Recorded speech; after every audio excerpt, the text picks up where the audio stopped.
E aí pessoal, no ar mais um Espaço Universitário. No programa de hoje vamos falar sobre futebol. Será que só os homens entendem de futebol? E as mulheres, entendem as regras do jogo? É o que vamos conferir hoje no trabalho feito pelos alunos de jornalismo da Universidade Cruzeiro do Sul. Espaço para a nova voz da arquibancada.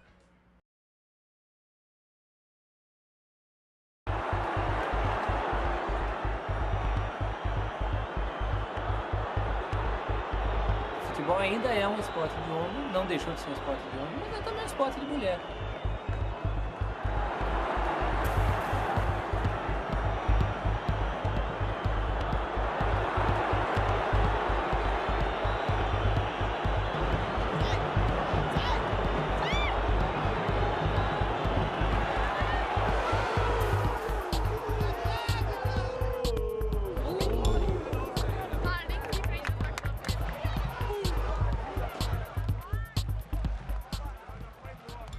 Eu comecei a ser palmeirense desde que eu nasci, né?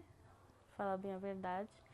Meu pai, ele é palmeirense fanático e eu sempre quis seguir assim ele.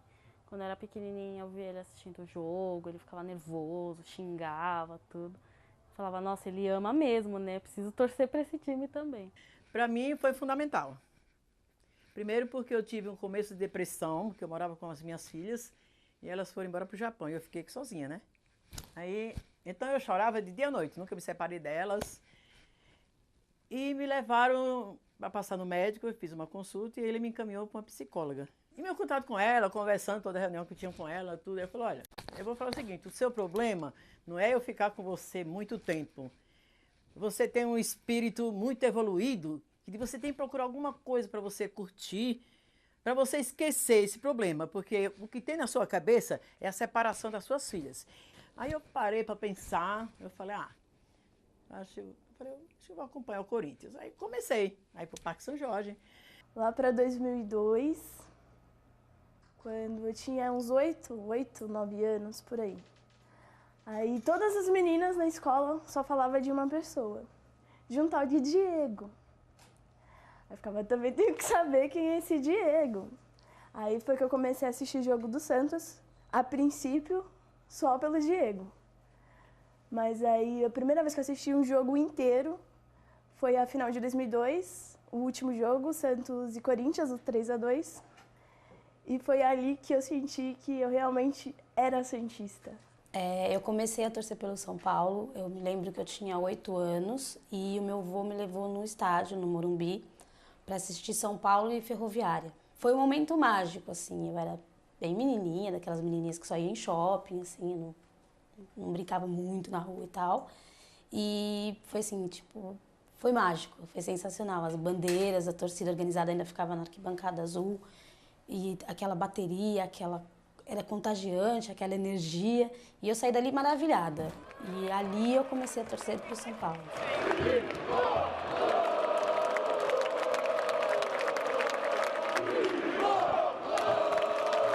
Então, você sabe que a presença feminina no futebol, por paradoxal que pareça, diante desses preconceitos, ela é bem antiga. No Brasil e no mundo, digo no mundo, falo Inglaterra, o mundo britânico, porque começou com eles o futebol organizado da maneira como a gente conhece hoje, já no fim do século XIX, e no Brasil, no início do XX, nós já tínhamos uma grande presença feminina em campo, mas era um papel diferente o destinado à mulher, né? Os jogos de futebol, principalmente quando eles se limitavam ainda às elites, o jogo era visto como um evento social, mais ou menos como é hoje o Jockey Club. No Brasil, é um fenômeno mais dos anos 90 para cá. Você vê mulheres que fazem parte de torcida uniformizada ou que vão ao estádio na numerada, na arquibancada, e que esse número cresce bastante, digamos de 92 para cá. Eu ia muito pro estádio com meu avô, ele ia muito porque ele era da torcida organizada. Ele ia praticamente em todos os jogos, né? Quando eu entrei assim na Vila Belmiro pela primeira vez, a gente entrou bem cedo. Praticamente só tinha gente no estádio. Aí foi a primeira vez que eu olhei o gramado, aquele tapete, eu não tinha noção que era tão perfeito assim, né? Tipo um gramado de futebol. Eu só sentei na arquibancada e olhava e segurando pra não chorar. Foi uma das melhores sensações, a primeira vez na Vila Belmiro. Foi com a continuação da amizade que foi fazendo com os jogadores, eles me dando ingresso, que eu tinha medo de ir sozinha, né, na época, mas eu criei coragem, porque tudo a gente tem que ter coragem, força de vontade, né? Nunca dependi de ninguém. Quando eu comecei a andar lá no Parque São Jorge, eu nunca andei com ninguém, eu ia lá sozinho, com a sacola do lado, sentava lá e tal. Eu sempre encarei a realidade, as coisas da vida que eu tive vontade de realizar, nunca esperei por ninguém. Comecei a ir sozinha quando eu estava no primeiro colegial, tinha 15 anos, e ele sabia que eu tinha vários amigos palmeirenses que iam em estádio, e ele conheceu esses meus amigos, confiava neles, e ele acabou deixando eu começar a ir, né? Mas era assim, uma vez por mês. Aí eu falava, tinha vezes até que eu mentia pra ele, falava que ia uma galera no jogo, e no fim não ia, né? Eu sozinha lá.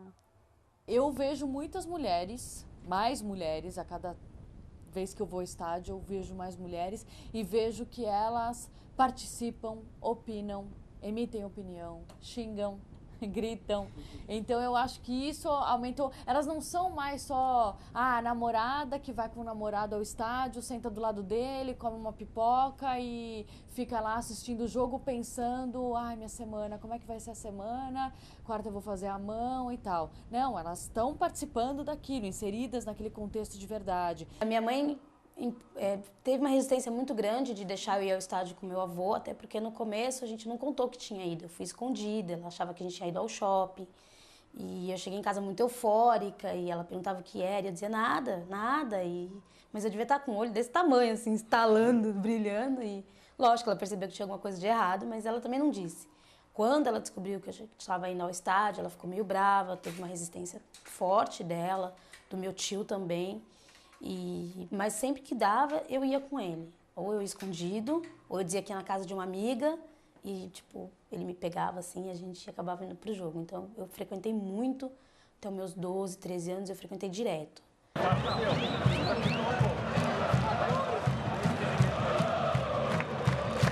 A própria expressão torcedor tem muito a ver com mulheres, porque seria daquelas que torciam as luvas, né, para descarregar ali seu sofrimento e a sua tensão, né, as luvas que mulheres usavam.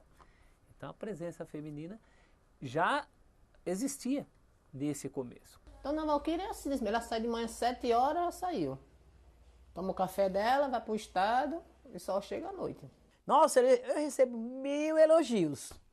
1000. E, nossa, depois que eu comecei a dar entrevista, eles me filmaram lá no estádio, ó, tá assim, senhora.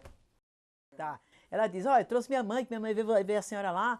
Aí eu falo, vai, mãe, ela tá lá, ela também é de idade. Eu fiz 70 anos agora, né? Depois dos 16, era uma fase mais crítica, porque assim, as minhas amigas não iam e os meus amigos que iam eram bem poucos. Eu ia sozinha, tipo, minha camisa de São Paulo e tal, ia, pegava o ônibus e, tipo, ia sozinha até chegar na porta do estádio. Então, era um processo diferente do entretenimento das outras pessoas, que iam ao cinema, que iam no shopping. Eu abdiquei de muita coisa desse tipo, de muito aniversário, muita coisa para poder ir aos jogos.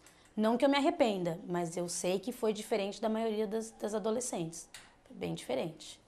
Com o passar do tempo a gente vai conhecendo novas pessoas, né? E conhece loucos que nem a gente gosta de sempre. Aí eu tenho amigos que vão todo final de semana, aí a gente fecha um carro, divide as despesas e vai para Santos todo final de semana que tem jogo. Hoje é normal. Hoje eu lido com isso normal, mas no começo foi difícil, viu? Aceitar ela ir pro campo sozinha. Foi complicado, mas hoje eu aceito. Não assim, mas aceito, entendeu? Aí continuei indo pros jogos e fiquei boa da depressão. Graças a Deus, não fiquei mais com a psicóloga do meu lado e minha lavagem cerebral, minha higiene mental foi o Corinthians mesmo.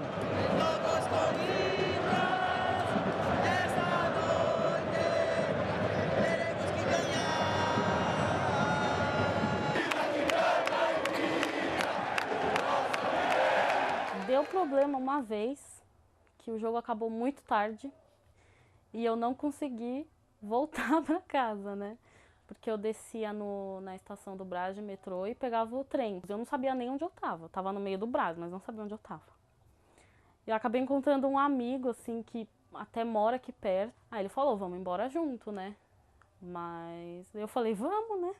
Eu não sei onde eu tô mesmo, então Aí a gente voltou do Brás andando. Menina não teria que ir em jogo, porque a gente sabe que no meio da torcida existem elementos, assim, mais agressivos. Acho que a questão da violência atrapalha um pouco da ideia de que há violência no estádio. Aí você não deixa a sua filha adolescente ir para o estádio. Também não deixa o menino ir para o estádio. A gente se conheceu num jogo Palmeiras e Flamengo e nós ficamos um longo tempo conversando. E aí num jogo Palmeiras e Guarani em Campinas, aí no intervalo do jogo eu decidi pedir ela em namoro. Ficou na minha frente, assim, começou a falar várias coisas bonitinhas. Ele ameaçou de ajoelhar, eu falei, não precisa fazer isso, pelo amor de Deus, que vergonha. E no meio da torcida, né? Aí ele me pediu em namoro, sem aliança, sem nada, né? Ele só pediu, eu aceitei, foi no intervalo do jogo. É um esporte muito relacionado à paixão, e as mulheres entendem muito de paixão, são até mais sensíveis que os homens nesse sentido. Apaixonada pelo time eu não tenho nada contra, eu só sou um pouco contra o fato dela querer participar de torcidas, né? Ir para estádio com torcidas, isso não acho muito legal, não. Tenho uma preocupação muito grande com relação a isso. Me considero fanática. Eu detesto. Esse fanatismo, detesto, porque eu acho que deixa a pessoa irracional. Ela age muito com o coração e não com a razão. Às vezes não acontece uma falta gravíssima, ela vê que a falta é gravíssima. Então, esse fanatismo faz com que a pessoa ela não seja coerente com o que ela está vendo. Olha, a gente usa muito o termo fanático porque as pessoas falam muito isso, né? Fulano é fanático e tal, mas não é uma palavra que eu gosto. Não é uma palavra que eu acho que se aplica para mim, por exemplo. Eu gosto muito de São Paulo, eu vou muito nos jogos, eu viajo para ver o São Paulo, eu tenho a minha casa de São Paulo, o meu canto de São Paulo, mas não me considero fanática, eu acabo associando a palavra, o fanatismo a uma coisa ruim. Fanatismo mesmo, entendeu? Tem o quesito da torcida organizada que eu não concordo, não vai na mesma linha de raciocínio que eu. Não sei, eu gostaria de saber o fundamento dessa palavra fanatismo. Eu gosto, porque no momento os momentos que eu passo assistindo o Corinthians é meu melhor momento da minha vida, minha alegria, eu me divirto, eu esqueço muita coisa, que eu já passei muitos problemas, entendeu? Então, para mim é fundamental. Eu não me sinto fanática, não. Eu sinto que eu me apego muito, assim, porque é uma coisa que eu me sinto realizada. Então, aí eu acho que é uma questão de ponto de vista, do mesmo jeito das loucuras. Porque pra você eu posso ser fanática de ir todo jogo, de correr risco, de fazer tatuagem, não sei o quê, mas pra mim, no meu jeito de viver, é normal. Sabe, eu não acho assim que ela é tão fanática. Eu não acho ela fanática, eu acho ela assim um pouco doente. Mas não é fanática. Pra mim, fanatismo é a pessoa que faz coisas absurdas. Eu não faço. Faço tudo conforme. Tudo que eu me sinto bem, que, sabe, que tem tudo a ver com Corinthians, eu acho que tem que fazer assim.